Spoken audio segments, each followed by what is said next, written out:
Greetings, family, and welcome to another episode of Wake Up Africa. My name is Dr. Mumbi Seraki. How you doing? How's everything going? This is my co-host Errol. I know you guys were asking me why you hadn't seen him in previous shows. He just took a shower, so I don't want him to jump on me. I really do pray, family, that you are good in all your ways and that you're moving into living life very much on your own terms. You know, I know I've shared this story before, family, but the devil is truly in the details. So I talked a couple of weeks ago about how the Niger had kicked out the troops of the divided states, actually had struggled to even kick them out. It had taken a while. It's like they had to beg them to leave their country. But after their, I don't know if it was a license or their agreement or whatever was revoked, the American government has now come forward. And first of all, family, when it was revoked, the U.S. troops actually said that all of a sudden they had been disconnected from the divided states. They couldn't get mail. They couldn't get newspapers. But then allegedly, I think some senior officials ended up going to Niger. And after long negotiations, the divided states said they actually need 6 months to leave because they have certain equipment. They have certain classified weapons and other things. Classified means that even the Niger government doesn't know these weapons. What? I'm even choking on my words. The Niger government doesn't even know these weapons are in the country. And then they said there was some other things, some other weapons or, instruments or whatever you want to call them, army stuff that would be too expensive to rehabilitate back to the divided states, so they'd have to leave it for Niger, and also they'd be leaving the infrastructure. So it's crazy because they used all this time to create this crazy infrastructure next to the Sahel desert. It gave them access to the entire region, and now they've been told to get out.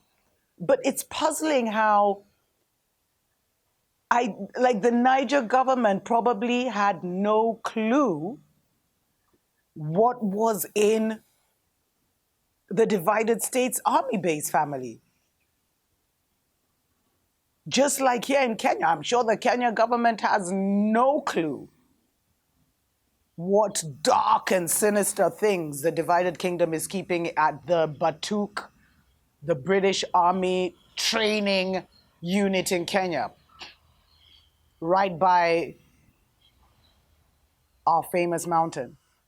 But anyway, those are stories for other days. Classified weapons that they could not conceal. So family, that tells me what I've been saying for so long. That the divided states and France were not in the Sahel just for the oil, the diamonds, the uranium, and all the other things that they're finding there.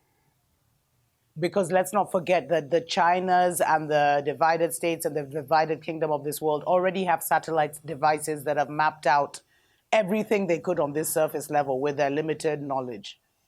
So they know at least what, where the diamonds and the gold and other things are.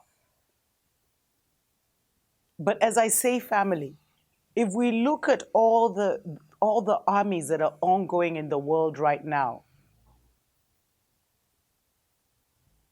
there we will find the stargates and the doors to this world, because Sahel has one of the most significant stargates. And I feel that is what France and the divided states was trying to control. Which makes me question, aside from Russia being the godfather of the revolution that's happening in West Africa, some say West is actually East because the map of Africa is actually upside down. Stories for other days. There's so much that's been hidden, family.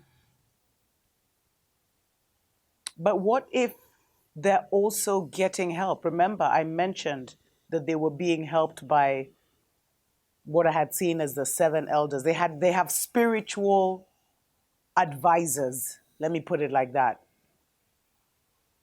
because the divided states sound bitter that they're being forced to leave, especially at such a time as this. And who knows what they'll try and do in those next 6 months. Although Niger was like, no, we want you out now. And they're like, just the logistics of having to move all our equipment, it will take 6 months. You'll have to be watched like hawks in those next 6 months. And it's not even fake news, but it's facts, especially after we just saw what happened recently in the Democratic Republic of Congo, where 3 Americans were allegedly arrested, together with Congolese as well, for trying to have a coup in the nation. But those are stories you can find. Wow. We honor the ancestors in the wind. The skies are looking very sprayed up today, family, where I am. And the wind has been very weird, but we honor the ancestors in the wind. This too shall pass. Tuko pamoja.